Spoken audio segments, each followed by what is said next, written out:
দর্শক, আপনাদের কাছে একটা ছোট্ট প্রশ্ন দিয়ে শুরু করে প্রফেসর ইউনূসের যে মেটিকুলাস ১.৫ বছরের শাসন আমরা দেখলাম, সেই শাসনের পরিপ্রেক্ষিতে কি বলা যায়? প্রফেসর ইউনূসকে এই বাংলাদেশের জেনজি প্রজন্মের যারা নেতৃত্ব দিয়েছে তারা নষ্ট করেছে, নাকি প্রফেসর ইউনূসই বাংলাদেশের জেনজি প্রজন্মকে ভয়াবহ মববাজি এবং মাস্তান প্রজন্মে পরিণত করে তাদেরকে নষ্ট করেছে?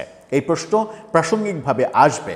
আবার এই প্রশ্ন যখন আসবে তখন আবার এটাও মনে হবে যে প্রফেসর ইউনূস আগস্টের ৮ তারিখে রাষ্ট্র ক্ষমতা পেয়েই বলেছিলেন যে ছাত্ররা আমাকে নিয়োগ দিয়েছে, ছাত্ররা আমাদের নিয়োগকর্তা। সেই ক্ষেত্রেই প্রশ্ন আসে যে সেই ছাত্ররাই তাকে নষ্ট করলো, তাকে বিভ্রান্ত করলো, তাকে কুপথে পরিচালনা করলো, নাকি তিনি নিজেই ছাত্রদের কুপথে পরিচালনা করে একটা প্রজন্মের রীতিমতো শব্দটা এরকম, শব্দটা একটু বাজে শব্দ, তারপরেও অনেকে বলে না যে গাঁড় মেরে দেওয়া, এই প্রজন্মের জেনজি প্রজন্মের যে প্রজন্মটা আমাদের ভবিষ্যৎ, তাদেরকে একেবারে গাঁড় মেরে দিয়েছেন তিনি। এই প্রশ্ন আসবে। এই প্রশ্ন কেন আসছে, কেন তুলছে? গতকালকে আমরা দেখেছি নতুন সরকারের প্রতিমন্ত্রী হিসেবে যিনি নিয়োগ পেয়েছেন, নুরুল হক নূর, গণ অধিকার পরিষদের সভাপতি, তিনি বলেছেন যে প্রফেসর ইউনূসকে নাকি নষ্ট করেছে এই প্রজন্ম। মন্তব্যটা সরাসরি সেটা খুব মজার। সেই মজার মন্তব্য নিয়েই আলোচনা করে বোঝার চেষ্টা করব কে কাকে নষ্ট করলো। থাকবেন পলিটিক্স টিভির নিয়মিত আয়োজনে।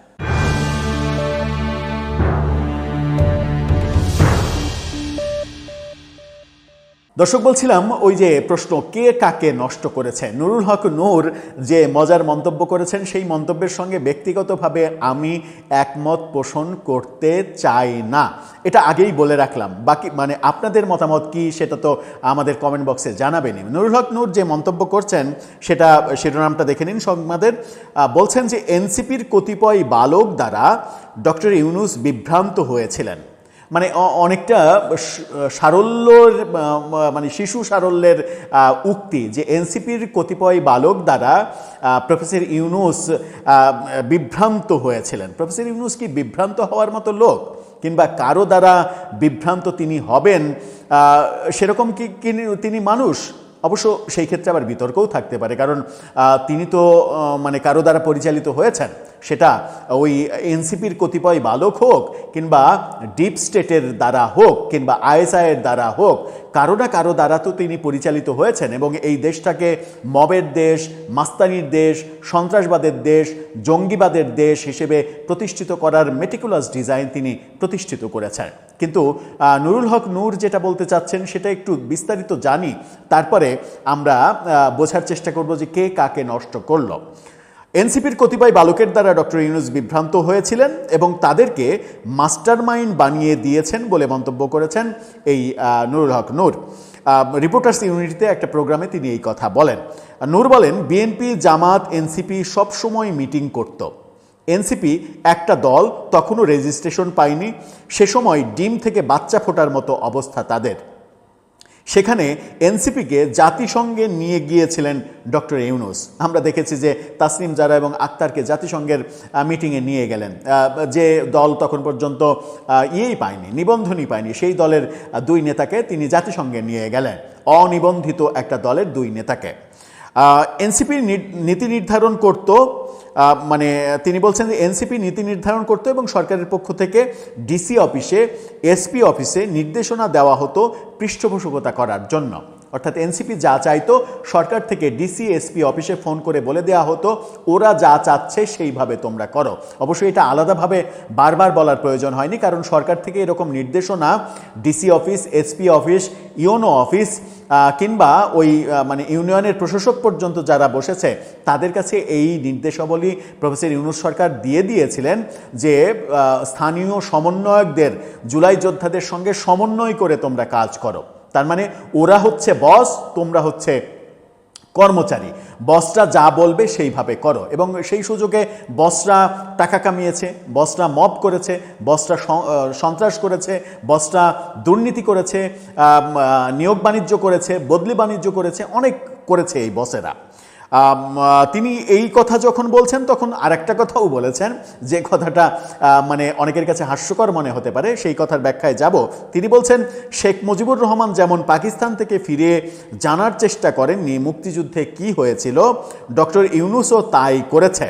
তিনি বুঝতে চাননি এই সংগ্রামটা কিভাবে হয়েছে, কারা এই সংগ্রামকে সংগঠিত করেছে। নুরুল হক নূরদের এই মানে বঙ্গবন্ধু বিষয়ে এই অতিরিক্ত চুলকানি তাদের একসময় বড় ধ্বংসের কারণ হবে। বঙ্গবন্ধু নিয়ে যা ইচ্ছা তাই বক্তব্য দেওয়া, বঙ্গবন্ধু ৭২-এর ১০ই জানুয়ারি দেশে ফিরে মুক্তিযুদ্ধে কি হয়েছিল সেগুলো নাকি জানতেই চাননি, বুঝতেই চাননি। তাহলে কি করেছেন তিনি? মানে বঙ্গবন্ধু পাকিস্তানের জেলে কি মানে ছিলেন, রাজকীয় অতিথি ছিলেন? রাজকীয় অতিথি হয়ে তিনি মানে ভিভিআইপি মর্যাদায়, প্রফেসর ইউনূসের মতো ভিভিআইপি মর্যাদায় এসএসএফ নিরাপত্তায় সেখানে ছিলেন, তাই তো? মানে তিনি কিছুই জানতেন না যুদ্ধের যে ব্যক্তিটা যুদ্ধের আয়োজন করলো, যুদ্ধের জন্য সারা দেশকে ঐক্যবদ্ধ করলো, যে মানুষটা মানে নিজেকে উৎসর্গ করলেন, নিজে যদি পাকিস্তানিদের কাছে মানে ধরা না দেন, পালিয়ে যান, তাহলে অন্যরা অনেক বড় ধরনের বিপদে পড়বে এবং পুরো দেশে একটা ম্যাসাকার তৈরি করবে পাকিস্তানি বাহিনী। সেই সাধারণ জনতার উপরে যেন ম্যাসাকার কম হয়, সেই জন্য যিনি নিজেকে উৎসর্গ করলেন, যে ব্যক্তি তার জীবনে ৪৬০০ দিনের বেশি জেল খেটেছেন, সেই ব্যক্তি নিয়ে তিনি প্রফেসর ইউনূসের সঙ্গে তুলনা করে বসলেন। এখানেই বিপত্তিগুলো আসে, যে কখনো কখনো এরা দিগ্ভ্রান্ত হন, পদভ্রান্ত হন এবং মানে নিজেদের কথা বলতে গিয়ে কিংবা আওয়ামী বিরোধিতার নামে, শেখ হাসিনার বিরোধিতা আপনি ১০০ বার করেন, ১০০০ বার করেন, কোটি বার করেন, শেখ হাসিনার সমালোচনা করেন, ঠিক আছে, বঙ্গবন্ধুও তো মানুষ, বঙ্গবন্ধুরও সমালোচনা করেন, যেটুকু সমালোচনা পাওয়ার তিনি যোগ্য সেটুকু করেন, সমস্যা নেই। কিন্তু আপনি যদি বলেন যে ৭২-এর ১০ই জানুয়ারি বঙ্গবন্ধু দেশে ফিরে মুক্তিযুদ্ধের কিছুই জানতে চাননি, প্রফেসর ইউনূস যেমন ৮ তারিখে এসে ক্ষমতায় নিয়ে বিপ্লবের কিছুই জানতে চাননি, মানে শেখ হাসিনা বিরোধী আন্দোলনে কি হয়েছিল প্রফেসর ইউনূস কিছুই জানতে চাননি, এই ব্যাপারের সঙ্গে তিনি বঙ্গবন্ধুর মুক্তিযুদ্ধের ব্যাপারটা মিশিয়ে ফেললেন, এখানেই বিপত্তিগুলো ঘটে। যাই হোক, এটা নিয়ে আলোচনা করতে গেলে একটা দীর্ঘ আলোচনা করতে হবে। বঙ্গবন্ধুর পুরো জীবনে, ওই যে বললাম যে ৪৬০০ দিনের বেশি তিনি মানে জেল খেটেছেন, ৪৬০০ দিন অনেকের তো মানে বয়সই হয় না, তো মানে যাদের ৪৬০০ দিন রাজনীতির বয়সই হয়নি, সেই মানুষগুলো যখন বঙ্গবন্ধু নিয়ে কটূক্তি করেন তখন একটু খারাপ লাগে। অবশ্য খারাপ লেগে কাজ নেই, কারণ তারা তো শেখ হাসিনার সঙ্গে কিংবা আওয়ামী লীগের দুঃশাসনের সঙ্গে বঙ্গবন্ধুকে এবং মুক্তিযুদ্ধকে মিলিয়ে ফেলেন এবং মুক্তিযুদ্ধকে নানাভাবে ছোট করার চেষ্টা করেন। এখন আসি মূল প্রসঙ্গে, যেটা তিনি বলছেন যে প্রফেসর ইউনূসকে এনসিপির কতিপয় বালক বিভ্রান্ত করেছেন। প্রফেসর ইউনূসকে বিভ্রান্ত করা এত সহজ নয়, এবং এনসিপির ওই কতিপয় বালকরা প্রফেসর ইউনূসকে বিভ্রান্ত করেছেন এটাও সঠিক নয়। প্রফেসর ইউনূস যেটা করেছেন সেটা জেনে বুঝে ঠিকঠাকভাবে সজ্ঞানে তিনি করেছেন, কারণ তিনি সেটাই করেছেন যেটাতে তার লাভ।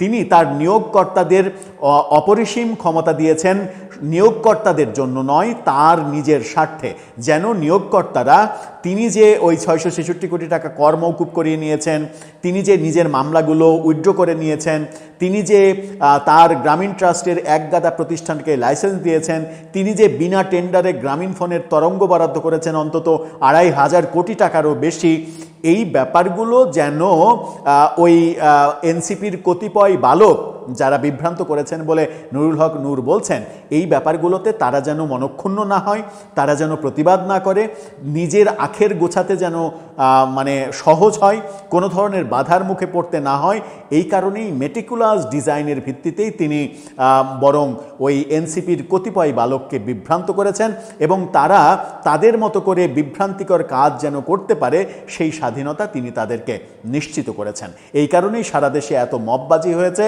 এত দুর্নীতি হয়েছে, এত চাঁদাবাজি হয়েছে, কিন্তু সেটার ব্যাপারে তিনি কিছুই বলেননি। যমুনায় বসে বসে তিনি শুধু মজা দেখেছেন আর নিজের আখের গুছিয়েছেন। আমার মনে হয় যে সেই কারণেই তিনি মানে ওদেরকে কিছু বলেননি এবং বারবার শুধুমাত্র ওই একটা কথাই বলেছেন যে আমাকে নিয়োগ দিয়েছে ছাত্ররা, তারাই আমার নিয়োগকর্তা, তারাই আমার মালিক।